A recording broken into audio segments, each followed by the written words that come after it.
I built this great little project for my granddaughter who loves to read. It's called a book tree. It's a way of having books laying around, open to different pages, and it holds the book open to save your spot, and it'll hold up to 4 books. She's the kind that would have 4 books going at the same time, and so I thought I'd build this project.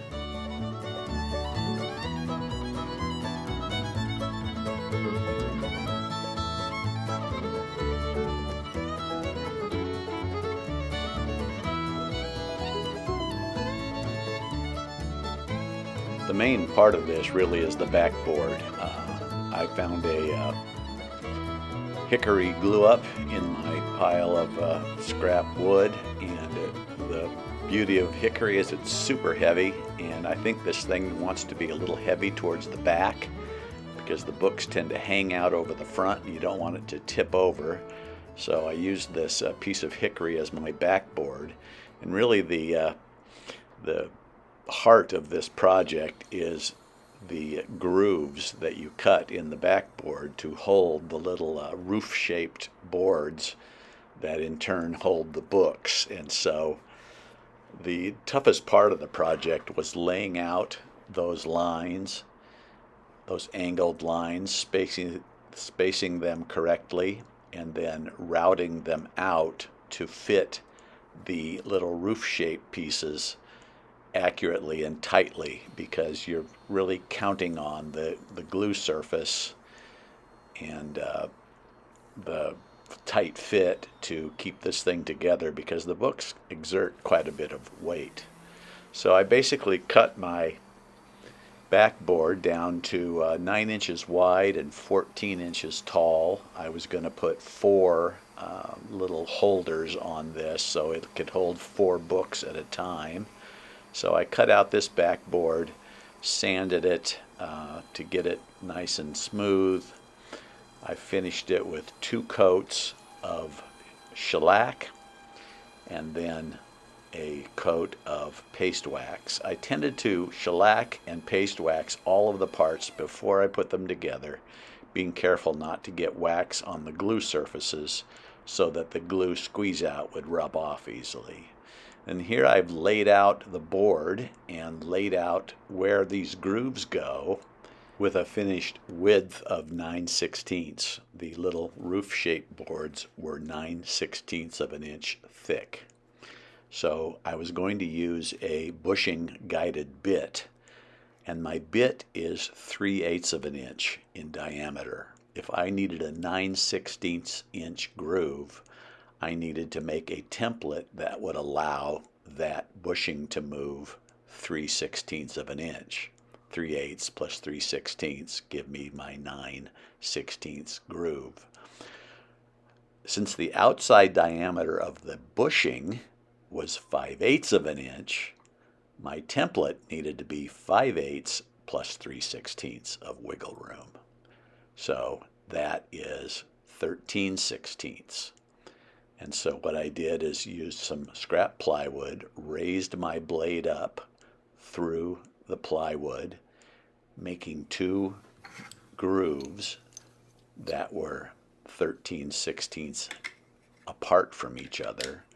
Then with the 5/8 inch bushing, you end up with a 9/16 dado. 3/8 in the bit and 3/16 of wiggle room, you end up with a 9/16 dado.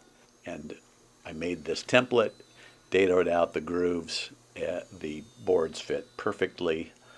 I ended up with lots of glue surface. You'll see a little bit later here as I put this thing back together that the tight fit and the glue surface made for a very secure kind of a connection. And I've loaded this thing up with books. It's very rigid, very tight.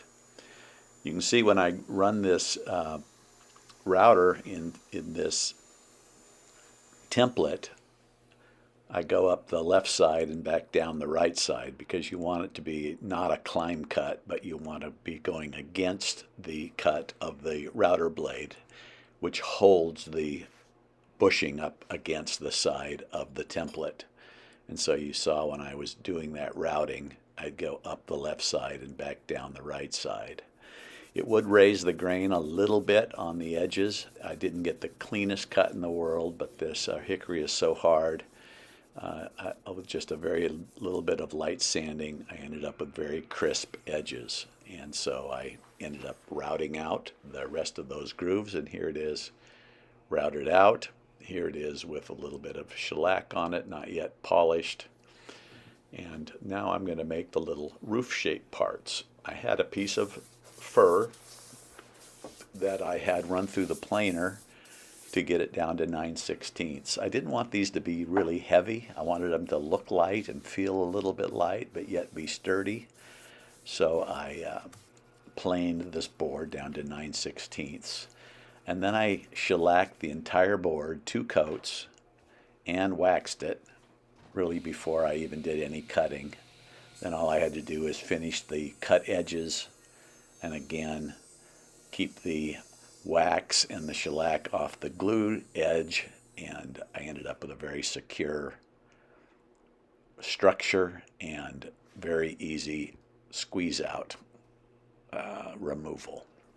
So I just ripped that board to the width I needed, then used a stop block on my table saw sled and made the 8 pieces, 4 little roofs, 2 pieces each, 8 pieces of 9/16 inch fir.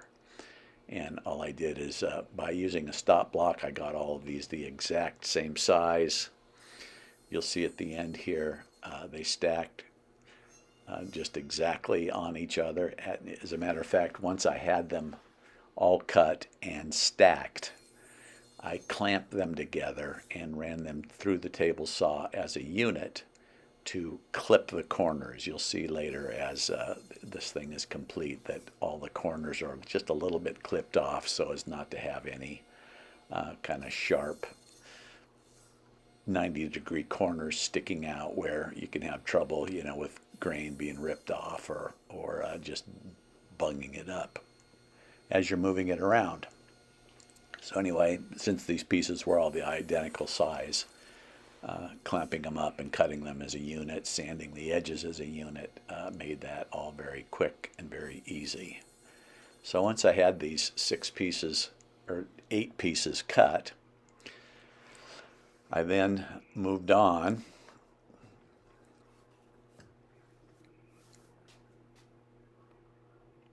to dry fitting them.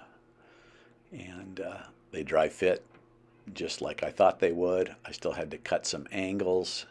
And one thing else I had to do is build a base because I wanted it to be, again, heavy at the bottom, heavy toward the back. So I built a base. That base had to have beveled cuts in it as well to match the pitch of these little roofs. So I used my tenon cutter and adjusted the blade and cut the long or the short edges of my base to fit up under those roof pieces. Just a pretty simple cut. The tenon cutter really helps. Once I put that base on, you can see it there on the far right. I started gluing these little roof-shaped pieces on. Again, I had a ton of glue surface. I put glue down in the groove. Again, I avoided that groove with the shellac and with the wax, so that was raw wood down in the groove. So I put glue down in the groove, put glue on the flat edge that was going to go down into that groove, and glue on the little beveled pitch edge. Put it on both pieces and pressed it together.